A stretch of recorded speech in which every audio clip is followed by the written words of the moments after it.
So yun mga picture home buyers and kabahay, so nakita na nga natin yung pinaka-aerial shot or drone shot natin sa Barangay Santol, which is sa Sapper Residences. So shoutout po sa lahat ng mga home buyers and kabahay na nagtiwala po sa amin sa Sapper Residences, which is sa Barangay Santol, sa Cavite by Charles Builders. Maraming salamat po sa tiwala. So yan, nakita na natin yung update. So nag-i-start na nga yung construction update natin sa Barangay Santol, which is Sapper Residences. So malapit na tayo, makamove in mga picture home buyers.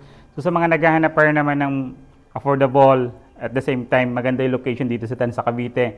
Pwede pa rin po natin i-consider si Sapper Residences. Kasi napakababa po ng monthly down payment for as low as 7,300 monthly amortization. Yung down payment po natin, di ba? Isa siya sa pwede yung gawing option dito sa Tansa, Cavite. So yan, check naman natin ngayon. So sa mga naghahanap pa rin, bibideo pa rin po tayo dito sa actual turnover and sa the rest of units. So sa mga naghahanap dito sa Barangay Santol or sa Tansa, Cavite, pwede nyo po ito i-consider. Tara po, mga picture home buyers and kabahay.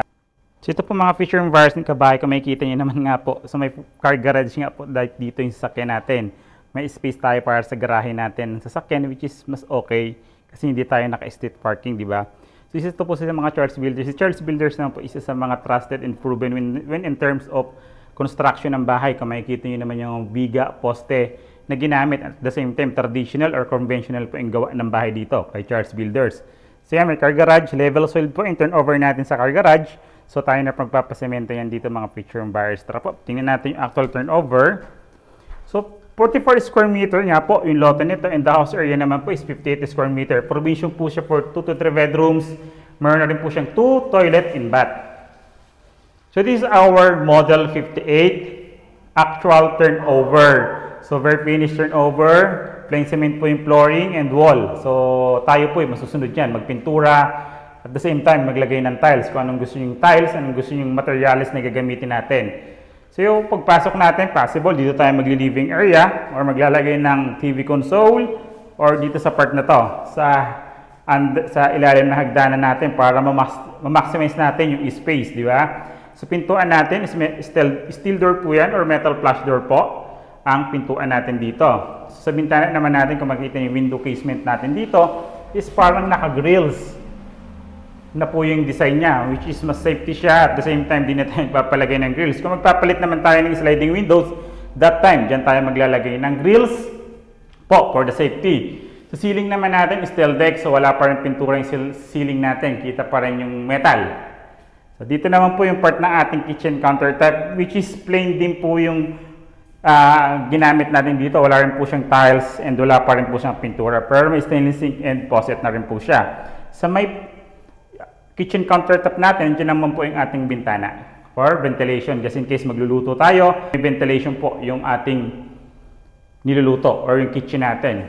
Yung circuit breaker naman po natin, so yan, this is our circuit breaker po. So modern na rin po and meron pa po tayo dito yung service area. For our service area, ayan po, so may space pa tayo rito just in case pwede natin itong ilipat or demolish para ma-extend natin yung space doon. Proceed tayo sa ating first toilet and bath. So same lang naman po ito sa mga na video natin. Ang toilet and bath natin dito is bare and also rough po talaga. Yan, hindi siya naka-finish. Kasi lalagyan naman natin siyang tiles at the same time mas okay siya na wala pa siyang tiles para hindi tayo nagdoble trabaho. Complete accessories din naman po yan. So makikita natin later sa model house yung mga nilagay na accessories dito. Complete accessories din po yan. Included po yung pintuan natin. Okay po. Kung makikita naman hagdanan natin, is combination po siya ng pinaka-footstep natin is sementado yan. Base natin is metal. Railings naman po is tubular. Proceed tayo sa second floor. Sa second floor naman po natin is provision po siya for 3 bedroom. Sa model house naman natin, nilagay lang siya 2 bedroom pero malalaking bedroom po. Ito po ang ating model 58 na 44 square meter yung lote and house area naman po is 58 square meter. Which is malaki nga yung espasyo niya, tsaka may mga bintana din po, harap at likod kahit mga inner units natin. Parehas po nakakasingaw or may source of natural light ang ating bahay po. Mga outlets natin, yung mga outlets naman po natin is nakaabang na po siya during the turnover and for the aircon natin, once mag-partitions po tayo. Ang kagandahan naman nito kung makikita yung mga picture yung buyers, ang taas ng ceiling natin, parang naka-mini attic type pa siya. Kasi kung makikita yung pagkakalagay ng mga electrical installation natin is napaka-linis po. So yun naman yung kagandahan kay Charles Builders. Of course, kung makikita nyo naman, Poste, biga, nakalagay po yan. So matibay ang gawa ng bahay natin kay Charles Builders. Dito kung mag-partition tayo, may outlet na dalawang nakaabang, and dito na po located yung ating another toilet and bath. Diba po? So yung toilet and bath natin dito. Then may space pa tayo sa likod dito just in case.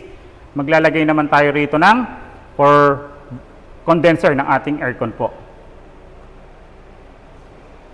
So proceed tayo mga future home buyers sa dress up unit natin. So future home buyers, proceed naman tayo sa ating dress up unit dito sa Casaper Residence, which is dito nakikita na natin may furnitures na, of course painted na siya, naka-tiles na ceiling natin, walls natin naka-painted na po siya. So mas nakita natin dito yung picture ng ating dream house dito kay Casaper Residences po mga future home buyers. Diba po? So 52 square meter lang to. Mababa pa ang monthly down payment natin dito kay Sapa Residences. Naglagay tayo ng sala set, of course dining set na 4-seaters, kitchen countertop natin, ginawa nating tiles and cabinet po. So ito yung ating toilet naman. Sinasabi ko nga po na complete accessories po to during the turnover. From lavatory, water closet na single, of course shower head, faucet, soap holder and tissue holder. So naka-tiles na po siya from floor to ceiling. So yun yung pwede natin gawin. Of course, bintana natin for ventilation. And source of natural light is jalousie po. Service area natin for the inner unit, same size pa rin naman po. Once na end or corner sa may space sa gilid. Tapos, proceed tayo sa second floor. For the second floor, kung makikita nyo naman po yung pinakahagdanan natin, ginilagyan natin siyang vinyl tsaka mga non-skiddy type na for safety po natin para hindi siya madulas yung mga picture home bars natin. Binago natin yung pintura which is kulay black na po yung ating tubular na railings. Tara proceed tayo sa second floor. Sa second floor naman, pag-akit natin, kita nyo naman, naglagay pa tayo ng parang mini hallway dito sa space na to. Di ba po? Then nilagay nila rito is vinyl. And nasabi ko nga po, provision to for 3 bedrooms. Pero sa developers, 2 bedrooms po inilagay. Proceed tayo sa first bedroom which is master's bedroom. So this is our master's bedroom. So queen size po yung nilagay natin bed. Laki pa ng space. At the same time, naglagay tayo ng mga built-in cabinets. Diba? So ayan. May mga built-in cabinets tayo nilagay rito. Na-maximize nga natin yung space. Kaya nilagay natin bedroom is 2. May shelves tayo sa gilid. And of course, may shelves din tayo dito sa gilid. Then dito sa space na to or sa bedroom natin na to, siya po yung may access sa second toilet and bath natin. Ito po yung toilet and bath. Please, complete accessories din po siya. Proceed tayo sa second bedroom. For the second bedroom, ayan po, single bed na 2 ang nilagay. Pero of course, ang laki-laki pa ng space natin. 2 anak ng lalaki, 2 babae. Or guest room, pwedeng-pwede po yan. Sa gilid natin, naglagay tayong built-in cabinets. Ito po. Diba? Ventilated din siya. 2 bintana, kahit inner units na lang po ito. Diba?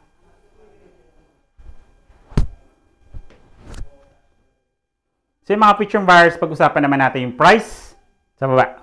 So yung mga feature buyers na nakita na nga natin, update natin sa site kay Sapa Residences, nakita natin kung gano'n na ba karaming itinayong bahay. So shoutout ulit sa mga feature buyers, sa mga home buyers na nagtiwala sa amin sa Sapa Residences, which is sa Barangay Santol, Tansa, Cavite. Maraming salamat po sa tiwala. Malapit na po tayo makamove in mga feature buyers. So makikita naman natin sa update natin. So ayun, start na po ng construction natin.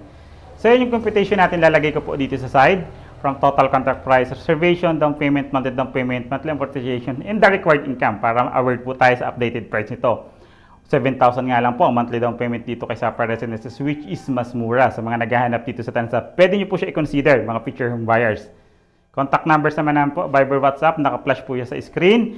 Then yung mga social media accounts namin, nasa description and the comment naman po siya. Kung ngayon pa lang po kayo napapadaan sa YouTube channel namin, like, subscribe, pindutin nyo yung bell button para updated kayo sa mga bagong videos namin. Katulad nito. Again, I'm Randy Salvador. Kami pa rin po ang susi at tulay patungo sa pangarap nyong bahay. Bye-bye po!